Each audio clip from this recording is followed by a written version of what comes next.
How to hide your WhatsApp number. Hey guys, welcome back to a new video of 1-2 Step. If you're also trying to hide in your WhatsApp number from other people that you don't know, in this video let's talk about this topic. Now whenever you open up your WhatsApp and tap on the three dots on the top right, tap on settings and tap on privacy, you can see this list says who can see my personal information.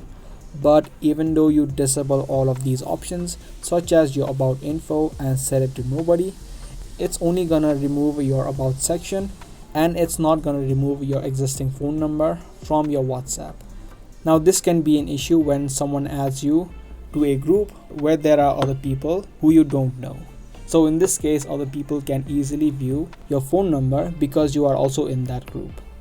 That is currently a privacy issue with WhatsApp because there is no option, as you can see, to completely remove or hide your WhatsApp number from your display.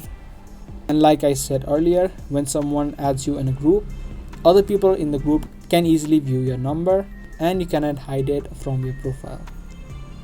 Later on, WhatsApp may add in this feature, but as of now, there is no option of hiding your WhatsApp phone number or your phone number that you use on your WhatsApp. I hope you guys found this video helpful. If it did, be sure to subscribe, share, and also give this video a thumbs up. I'll be back soon with more informative videos just like this. Thanks for watching.